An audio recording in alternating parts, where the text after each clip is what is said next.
But we start this hour at the United Nations Security Council meeting on Friday, where tensions have flared between the United States and China, while Washington accused Beijing of aiding Russia's war in Ukraine through the export of dual-use goods.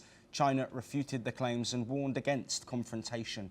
Acting US Ambassador to the UN, Dorothy Shea, urged countries specifically naming China to halt exports that contribute to Russia's military capabilities, including components found in drones and missiles used against Ukraine. She emphasised that the continued flow of such goods to Russia helps its missiles and drone attacks and undermines global efforts to curb the conflict. Here is what she said at this meeting. If China is sincere in calling for peace, it should stop fueling Russia's aggression. Beijing's claim to have implemented strong export controls on dual-use goods falls apart in the face of daily recovery of Chinese-produced components in the drones, weapons, and vehicles that Russia uses against Ukraine. Well, China, in turn, has pushed back strongly against these accusations. China's Deputy UN Ambassador Geng Shuang defended China's stance. He emphasised that China maintains strict controls and has not contributed weapons to the conflict. He also criticised the US for deflecting responsibility. Let's now listen into those comments. 正如我们此前多次在安理会指出的那样，中国不是乌克兰危机的制造者，也不是当事方。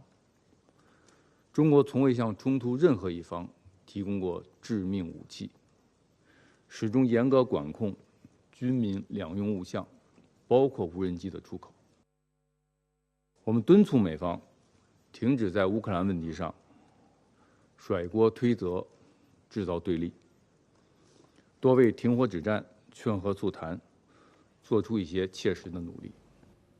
Well, this comes as a report by Reuters suggests that Chinese-made engines are being covertly shipped via front companies to a state-owned drone manufacturer in Russia labelled as industrial refrigeration units, this to avoid detection in the wake of Western sanctions. Well, a lot to unpack here. Joining us to do so is Mark Sutherland, a geopolitical commentator, joining us from London. Mark, as always, a pleasure to have you on the programme.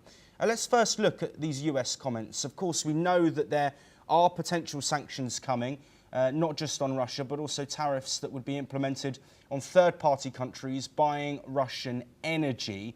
Does this risk widening the scope of this European conflict and potentially bringing in countries outside of Europe and North America? Joshua, good to be with you. I mean, you and I have read the same report in regard to the dual way that you could use certain components. So if you're shipping components, as they say, that they're for refrigerators and that they end up in drones, then no wonder that Ukraine and the Americans are concerned about that, because they just think, well, China, you're saying one thing and then you're acting in another.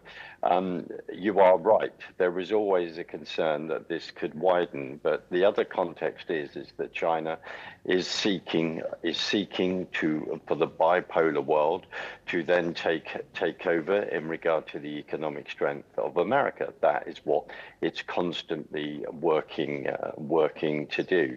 You and I, like everyone else in the world, the last thing we want is to see things expand.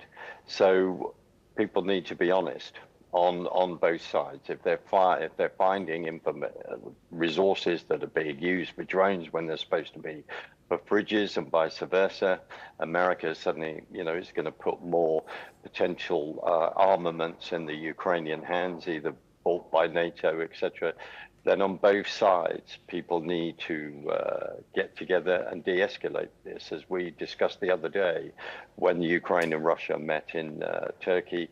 45 minutes discussion about prisoner exchange. That discussion needs to go for far longer, because that also will stop any concerns about about escalating this on a wider scale. Yes, Mark, China responds saying that the US is shifting blame and sparking controversy. Is there any validity in their point? Of course, Trump came in saying that this war would be done within the first day or two of his second term once assuming office. That, of course, hasn't happened. Do you think this is the US trying to point the finger at other parties rather than looking potentially at the Trump administration's failure to get a deal done with Putin?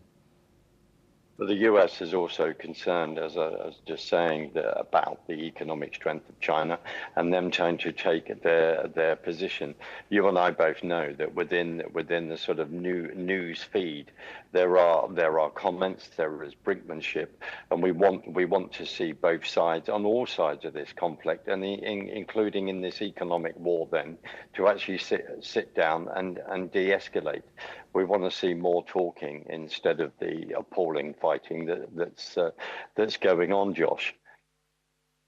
Absolutely. Mark Sutherland, you will be staying with us as we shift our attention away from this ongoing conflict and we head over to North America, where